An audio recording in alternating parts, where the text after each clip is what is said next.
Selamat pagi anak-anak ibu yang hebat. Bagaimana kabarnya pagi ini? Ibu harap semua dalam keadaan sehat dan tetap semangat ya. Hari ini kita kembali bertemu pada pelajaran PKN, di mana kita masuk pada tema 1, sub tema 3. Ya, diperhatikan ya penjelasan dari ibu.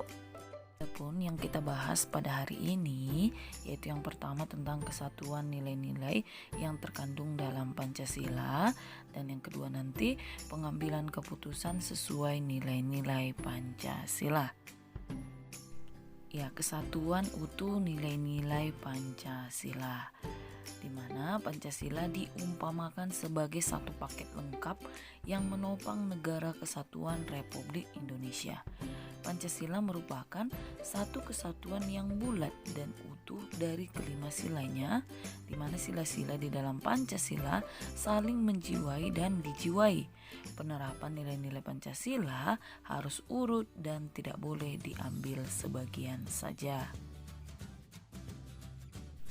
Walaupun setiap sila mempunyai nilai-nilai sendiri, tetapi hubungan antar sila di dalam Pancasila merupakan hubungan yang utuh dan saling terkait. Satu sila menjiwai dan dijiwai oleh sila-sila yang lain. Kita perhatikan piramida hierarki Pancasila berikut ini.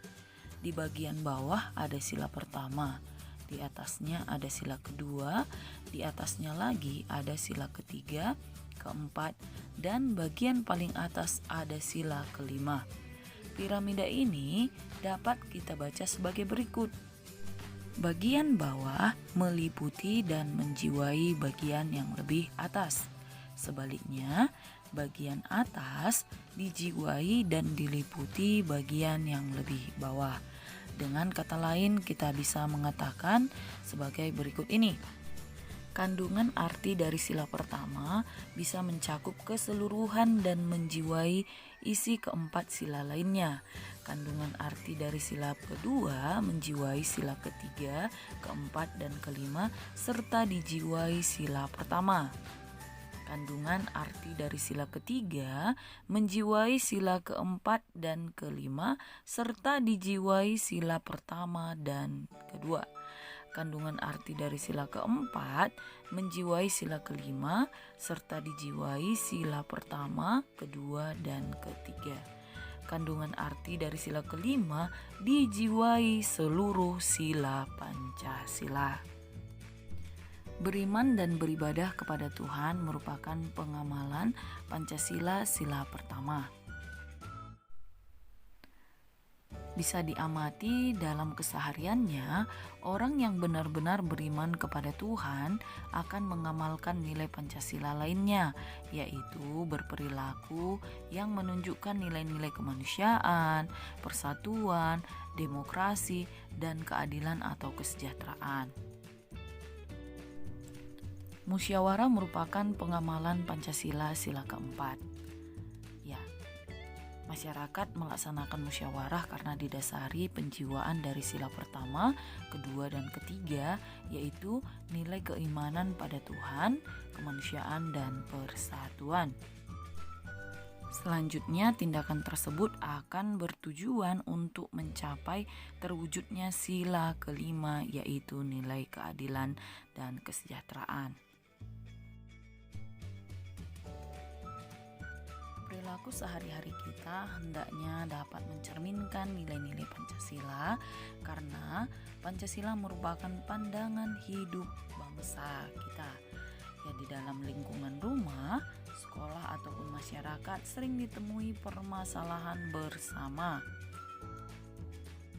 Dari permasalahan bersama tersebut diharapkan ada solusi atau keputusan yang tepat bagi semuanya. Oleh karenanya, pengambilan keputusan bersama hendaknya menerapkan nilai-nilai luhur Pancasila. Pengambilan keputusan bersama dapat dilakukan dengan 3 cara.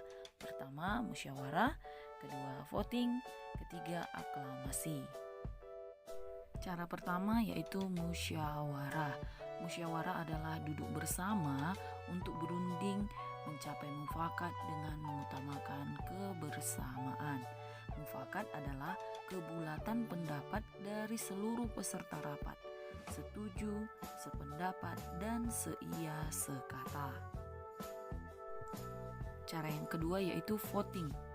Voting berarti pemungutan suara terbanyak. Ada beberapa syarat agar voting dapat dilaksanakan atau dilakukan. Yang pertama yaitu musyawarah gagal dilakukan. Kedua, waktunya terbatas. Ya, yang ketiga yaitu peserta mencapai quorum. Ya, quorum itu sendiri adalah jumlah paling sedikit dari peserta yang harus hadir dalam musyawarah agar voting dapat dilakukan. Biasanya quorum sebesar 2/3 dari jumlah anggota. Dan yang keempat yaitu keputusan voting dianggap sah jika separuh lebih peserta yang hadir menyetujuinya. Contoh pelaksanaan voting itu dapat kita lihat yaitu dari yang pertama yaitu pemilu, pemilihan umum untuk presiden, wakil presiden, anggota DPR, dan DPD. Yang kedua pilkada yaitu pemilihan kepala daerah. Yang ketiga pilkades atau pemilihan kepala desa. Dan yang keempat pemilihan ketua kelas dan pengurus kelas. Ketiga yaitu aklamasi. Apa itu aklamasi? Aklamasi adalah pernyataan setuju secara lisan dari seluruh anggota kelompok. Aklamasi dilakukan ketika musyawarah dan voting gagal dilakukan dan dibutuhkan waktu segera untuk membuat keputusan. Demikian pelajaran kita hari ini, semoga bermanfaat bagi anak-anak kami semuanya. Tetap semangat, jaga kesehatan, salam sehat buat kita semua.